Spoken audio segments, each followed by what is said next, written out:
Ameen ameen. Humna du'aa ka'uu Yesuus isin irratti haa ta'u. Maqaan Waaqayyoo eebbifamaa ta'u. Zakkaariyaas gaafa yeroo Waaqayyoo ga'u maal ta'e beektuu? Waan itti abdii kutuu irratti Waaqayyo gara isaa dhaqe. Yeroo itti isaan dhaabbatanii hojii Waaqayyo hojjetanitti carraa lama qaqqabe. Ganama kana ergaasii qaba. Yeroo Waaqayyo ishii ga'eera inni itti kinnoo jettu kinnooti ta'e harka kee galeera maqaa Yesuus. Carraa lamatu qaqqabe. Carraa iddoo aarsaatti ol ba'ee hojii lubummaatti hojjechuu fi lammaffaan misiraachoo dhaga'e. Haati manaa kee Elzaabeetiin ulfoofti. Ilma hin deessi ati ittiin gammadda. Amanuu dadhabe. Obboleettii koo sagalee Waaqayyoo dhageesse sagalee raajii dhageesse amanuu kan dadhabde shakkiin jireenya kee keessa guute Waaqayyo ganama kana akkasiin jedha. Yeroon koo geera siin raawwadhe.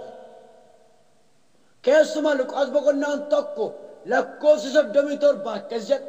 Wanti Waaqayyoof dadhabamu jiraaree jedha. Dhageessanii wanti Waaqayyoof dadhabamu jiraaree. Sitti ulfaate malee Waaqayyoof salphaadha. Sirraa fagaate malee Waaqayyootti dhiyoodha. Dhukkuba qabdee jirtaa, rakkina qabdee jirtaa, lola keessa jirtaa. Waaqayyo ganama kana yeroon kun yeroo keetti waan ta'eef urgufattee keessaa baata siin jedha Waaqayyo. Haala mijirtu keessa urgufattee baata. Rakkina mijirtu keessa urgufattee baata. Gaafii keetti deebi'aa argata. Wallaansoo kee hin xumurama. Laabaa gaataa riidee feena masuula biraadiya. Haleluuyaa. Yesuus bara baraan gooftaa. Kanaaf boloota koo hamma yeroo Waaqayyo ga'utti ni jalqabaa iddoo Waaqayyo nu kaa'e dhabaan jabaannee dhaabbannee Waaqayyoon eeggachuudha. Dhaabbannee Waaqayyoon eeguudha. Namni gaafa iddoo gadhiise nama laallee iddoo gadhiisuu hin qabnu. Namni gaafa karaarra gore nama laallee karaarra goruu hin qabnu. Kiristoos isa nuuf fannifame isa dhageenye sana ilaallee dirree kakuu keenya isa nuuf aggaamame ga'uu qabna. Lafa nuuf akeekame sana ga'uu qabna. Lafa Waaqayyo nuun jedhe sana dhaaluu qabna. Waaqayyo ganama kana dirree kakuu keetti si haa ga'u. Dhaali malee dhaalami maqaa Yesuusin. Ameen ameen ameen. Laabaa gaatii feena suurra tajii namaa gilaaraa divaaniya. Ilaa. Amma yeroon ga'utti karaa irratti hin tunfatamte hin jibbatamte. Hundumas sinuuf gaafa lafaa qaatu garuu waa'een kee namatti gaafii ta'a. Yesuus bara baraan gooftaa. Lammaffaa immoo obsaan akka Zakkaariyaasitti fuula Waaqayyoo turuudha. Ariifattee hin deemin. Rakkinaaf iddoo gad hin dhiisin. Jechaaf iddoo gad hin dhiisin. Lolaaf iddoo gad hin dhiisin. Waaqayyoof dhaabbadhu. Waaqayyo ganama kee miti galgala kee bareecha. Sadaffaa immoo macaafa Asteer boqonnaa jaalatanii gaafa dubbistan Waaqayyo nama balbalarra taa'ee balbala mootii eeguuf gaafa yeroon ga'u galmee isaatu ilaalan. Gaafa yeroo Waaqayyo ga'u nama hin gaafatu waa'een kee feerkee hin gaafatu ofiisaa Waaqayyo galmee kee garagalcha. Ati garuu waan gaarii gochuutti fufi. Ati garuu waan kaleessa dhangada qajeelummaa keessa jechaa turtetti fufi. Ameen ameen. Addaan ikkutin. Waaqeffachuu kee lallabuu kee kadhachuu kee addaan ikkutin. Wanti baay'een Kiristoos irraa adda si baasudha kan fiigu baay'eedha waan ta'eef. Moordaakiyaan balbalana ta'a. Mootiin Ashiroos biyya 120 bulcha. Hamaan immoo isa jalatti hoogganaan ajajaa waraanaa isa jedhamu jechuudha. Shaalaqaa moo maal jedhan isaadha.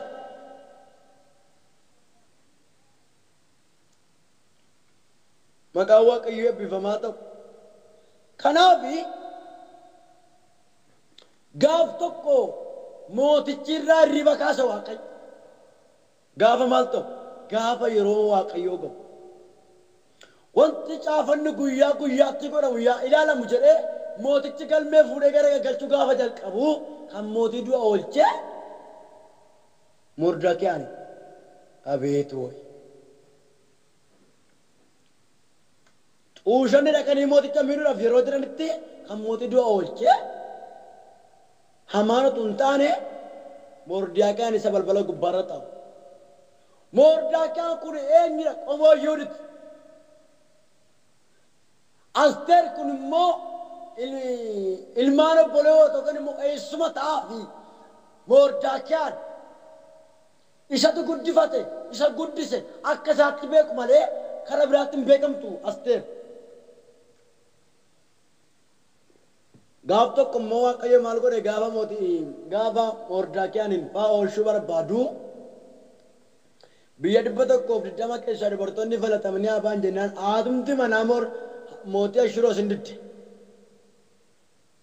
Waaqayyo gaafa si mul'isuuf jedhu lafa xiyyaanne keessaa qabee ol si baasee si mul'ifata. Ameen ameen. Yesuus bara baraan gooftaa. Sanaan booddee lakkoofsa ijaa gubbaatti kan gaafa laltanii shaniin duratti Mordakiyaaniif fannootu qophaa'e. Hamaan fannoon hundumaa 50 mana isaa keessatti qopheesseera. Sababbii maal ta'eef sababbii naaf hin gugguuftu jedhuuf sababbii maaf naaf gadi hin jettu jedhuuf hinaaffarraa kan ka'e hamaan fannoo qopheesseeraaf Mordakiyaaniif. Namichi kun maal ta'e amma yeroo waaqa gochuu balbarra ta'aa jira. Nama namni lafaa kaase namoota lafaan naa namni waaqa lafaa kaase yeroo deebi'ee lafaan naa. Harki Waaqayyo ganama kana qabee lafaa sinaa kaase lafa jirtaniif iddoo jirtanitti. Ergamaan Waaqayyo dhimma keessan haa xumuru. Wallaansoo keessan rakkina keessan keessaa butee sinaa baasu maqaa Yesuusiin. Ameen ameen ameen. Vanasakloora fi nama shatalvaani. Sanaan boodadha.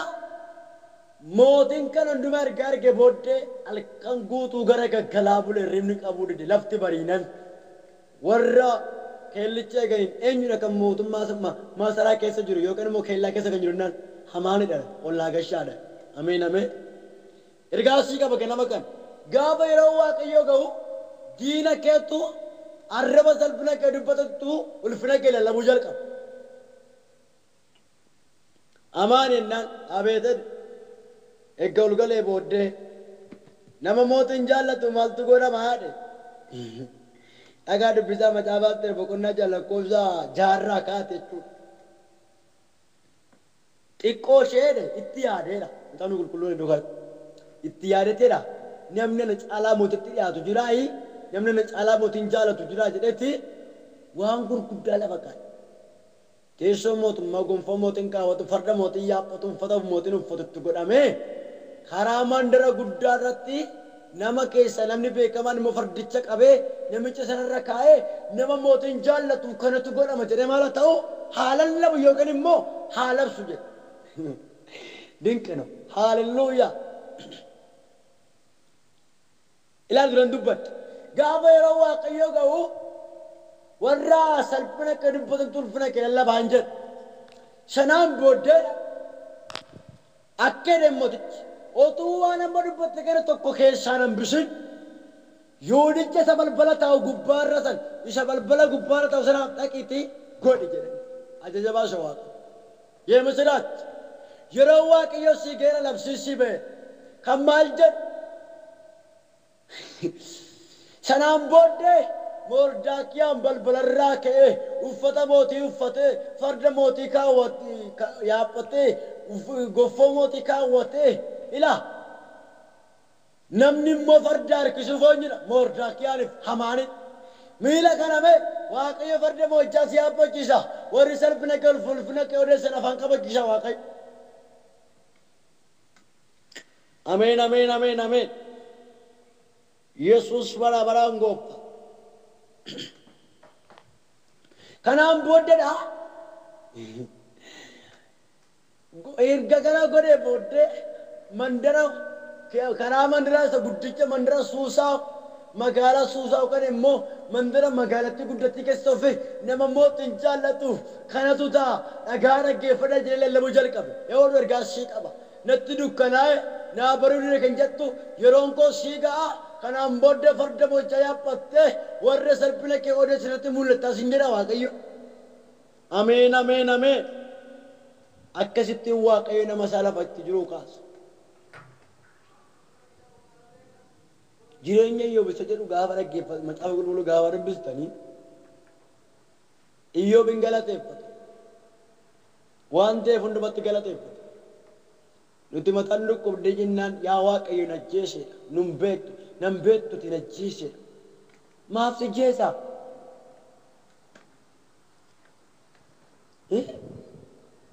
Iyyoobi dhalli isaa gaafa du'u qabeenyi isaa gaafa badu gaafa manca'u isatu kenne isatu fudhate galanni siif haa ta'u wadheen galateeffatu. Waan sii ta'u hundarratti guyyaa gammachuutti guyyaa gaddaattis galateeffadhu. Boleetti obboleessaa. Ameen ameen. Yeroo waaqayyo gaafa nama ga'u akkasitti waaqa nama kabaja. Salamaffaa immoo yeroo waaqayyo gaafa sii ga'u galateeffannaaf dhaabata. Macaafa Saamu'eel dura boqonnaa lama dhaqa dubbisaa. Astee Haannan boqonnaa tokko lakkoofsa irratti jecha dadhabde lubni itti ka'e namoonni itti ka'an karaa filachaa deemte masheentudha jecha turre jira waan baay'ee sinitti mera amma yeroo waaqa gootu waan baay'ee sin jedhee gaafa yeroo waaqayyo ga'u garuu Haannan gaara Shiloon jechuun gaara galataati Saamu'eel mucaa kakuu baattee dhufte. Barana waaqayyo mee ganama kanarraa kaasee waan itti namoonni itti si galateeffatan waan itti nati gooftaa kee galateeffattu harkatti baattee mul'attaatis faarfannaa kee waan barbaadde haa ta'u inni waaqayyo si dubbata sun ganama kanaan kasa si raawwachuu jalqaba. Maaliif jenna yeroo waaqayyo si geera waan ta'eef. Haleluuyaa. Sanaan booddee Haannan boqonnaa lama gubbaa irratti boqonnaa tokko lakkoofsa irratti machooftuu jedhamteetti maseentuu jedhamteetti maqaa baay'eetu irra jira maqaa masoo baay'eetu irra jira. Ergaasii qaba waaqayyo ganama kana yeroon koo geera maqaa kana sirraa kaasaa maqaa hiriyaan itti si beeku maqaa namni itti si beeku nama taatu siin jedhanii ishoo baga siin jedhan kan nama ta'u siin hin milkooftu siin jedhanii hashuu baga siin jedhan kan milkaa'u si ta'a. Ameen ameen. Yesuus bara baraan gooftaa. Kanaaf obboloota koo gaafa yeroo waaqayyo si ga'u isa jalqabaa lammaffaa immoo maal taata? Arraba salphina qe odessa tulfina qe lallaba. Waa'een namicha achi ka'e irraa jeffatan waa'een mordii akka inni dinqisiifatame waa'ee Haanna saqqatte boqonnaa lama dhaqaa dubbisaa macaafa Saamu'eel isa duraa boqonnaa lama waaqayyoon galateeffatte galataaf deebite dhufte. Torban kun guyyaan boruu kun galata namoota baay'ee ta'a. Namoota baatu galateeffannaaf qophaa'a namoota baatu waaqayyo ija isaanii bana waaqayyo dirree ulfinaatti baasa. Haannan illee dhalaa baattee dhufte ilaa mucaa Saamu'eel jedhu argatte Haannan tokkicha 1000 caalu ijoollee finiina torba lafatti gadi naqee tokkichaan maqaa argatte. Waaqayyo isatti tokko jettee tokkicha keetti maqaa sii godhee foolii urgaa sitti godhee akka namoonni waa'ee qaban argaa fuudhanii dubbatan godha Waaqayyo. Isa lammaffaa isa sadaffaa immoo maal godha Waaqayyo gaafa yeroon isaa sii ga'u maal godha akka ati barbaadamtu godha. Akka ati barbaadamtu xiqqaa guddaa si barbaada. Macaafa abboota firdii boqonnaa 11 lakkoofsa 10 dubbata. Iftaan ilmi Giliyaad dubartii ajituu irraa dhalattee nama jaalu gurguruun gahi. Namoonni dubartii biraa dhalatanii ati kan keenya miti dubartii ajituu irraa dhalatte waan ta'eef dhaala nu keessaan qabdu jedhanii of keessa ari'ataniidha. Iftaanis biyya Xoob jedhamutti hin galee namoonni gatii hin qabne sitti dacha'aniidha. Yeroodha amma yeroo waaqayyo ga'utti. Isiniin jedheera. Hamma yeroo waaqayyo ga'utti kan sin geenyes kan si ga'u sitti dacha'a waan barbaade sirriitti dubbata waan barbaade sin jedha. Yesuus bara baraan gooftaa. Gaafa yeroo waaqayyo ga'u iftaa macaafaatti boota firdii tokko lakkoofsa fudhatanii gaafa afurra dhaqanii gaafa dubbistanii harka gaditu barbaachaa dhaqe eenyudha iftaadha. Yaa iftaadha waaqayyo waa'ee iftaatiif lola kaase. Gaafa yeroo nu waaqayyo ga'u waaqayyo waa'ee keef lola kaase. Akka ati barbaadamtu godha. Amen, amen, amen, amen, amen. Waaqayyo ganama kana yeroon koo geera loleen shimoo asin jedha. Waa'ee keetti fallola kaasadha waaqayyo ganama kana. Akkati barbaadamtuun godhaadha ganama kana waaqayyo. Sanaan booddeedha. Warri amoon haalota loluudhaaf itti lola kaasanii sanaan booddee waan godhan dhaban. Iftaan immoo nama loltuu beekamaa jagnaadha. Nama loltuu beekamaa. Kanaan booddeedha. Kaleessa dheengada dhaanu keessaan argattuutti jedhan. Kaleessa dheengada simpeedduutti jedhan. Kaleessa dheengadaatti kan keenyatti jedhan. Kanaan booddee maal godhanii jaarsolii qabatanii iftaa barbaacha kaan. Gaafa yeroo waaqayyoo sii ga'u harka sii keessatti barbaacha dhufa. Gaafa yeroo waaqayyoo sii ga'u dirree salphatte irratti kabajamta. Gaafa yeroo abeet abeet zalikoomaniya birata jendalvaana suutaa yabraashiya. Sagaleen illee namaa ture kun amma ammaatti sagalee raajii. Ameen ameen ameen. Maqaan waaqayyoo eebbifamaa ta'u. Sanaan booddadha. Yaa iftaadhaatti hin jedhan. Kootu simiinerraa koottura nurratti mootii ta'e. Maal kaleessa dhangada dhibbeen hin baasne maaloo dhiifama nu godhe. Si barbaadna nu barbaachiste. Amma atumtu warra amoon nurraa loli malee waa'ee qabeenyaa miti situ nuu fira. Kaleessa dhangada koodhaan nu biraan qabdu ittiin jedhani. Aalayyoo miti situ nuu fira. Situ nuuf laata jedhanii jaarsolii fudhatanii galan. Yeroo waaqayyoo eeggadhu malee waaqayyo yeroo isaatti dhufe akkati barbaadamtu akkati kabajamtu godha. Akkati salphattu hin godhu waaqayyo. Akkati yeellatu hin godhu waaqayyo. Akkati qaanoftu hin godhu waaqayyo. Harka si gate si barbaacha dhufu. Sagalee dhageenya gooftanaa eebbisu. Ameen ameen. Asirraa badda sirii kadhadhu. Nama kan gatamtan haala kan gatamtan yeroo waaqayyo naa godha dhabe kan jedhu waaqayyo ganama kana yeroo kan keete akkuma namicha naafate naafummaan sirraa hiikaa. Akkuma kakuun tutturee raawwate Elzaabelii fi Zakariyaa waaqa raawwate kakuun si raawwadhaadha. Akkuma Hannaa galataaf dhabe waaqayyo galataaf si dhaabaadha. Akkuma waaqayyo Mordaakiyaan farda mo'ichaa farda ulfinaa yaabbakise yeroo itti ulfinaa mul'attu gaheera sin jedha waaqayyo. Galmee keen ilaala sin jedha waaqayyo. Ameen ameen ameen ameen. Ilaawutu manneen lallabu galmee namoota baay'ee raayitii ta'u. Gaaffii namoota harkaa fuudhee waraqaa tarsaasee harka raayitii godhan arga. Maal goota jennaan dhaloota kanaaf yeroon koo gaheera. Yeroon itti galmee isaanii ilaalu. Yeroon itti imimmaan isaanii haqu. Yeroon itti jireenya isaanii jijjiiru gaheera jedha waaqayyo. Namoota baay'eedhaaf ganamni kun ganama milkaa'umsaati. Namoota baay'eedhaaf ganamni kun ganama gammachuuti. Sagalee kan akka dhageessan maddi ilaafaan gaadhiya. Guyyaan gammachuu sirraa kan fagaate. Gammachuun kan sirraa fagaate. Garaan kee kan madaa'e. Gadda duwwaa kan sitti ta'e. Akkasin jedha waaqayyo. Ganamni kun ganama keetii sin jedha. Ganamni kun ganama kee. Baga gammaddu. Harka itti gattee si barbaacha dhufa. Baga gammaddu. Warra du'a kee eegantu ulfina kee arga. Baga gammaddu. Harka funyoo du'aa si qopheessatu jireenya kee arga. Baga gammaddu. Iftaa fuudhanii qabatanii galan. Iftaan isa furri waaqayyo waan ittiin jiruuf jalatti lolee moo'ee fixe. Waaqayyo gaafa si wajjin ta'u mirgaa si galta malee si yellaasisu. Gooftaa Yesuus galanni siifata. Sagalee dhageenya kanatti nuuf eebbisi. Humna fuura qulqulluu keenya wajjin haa ta'u. Warri yeroon koo sinii geeratti hin jedhe. Ilaa. Ijoo. Yohaanis boqonnaa lama dhaqanii gaafa dubbistan cina qaana galiila gubbaratti Yesuusii fi haati Yesuus obboloonni isaa bartoonni isaa hojjechiitti argamanitti daadhii wayinii yeroo yaadannutti harkaa dhume.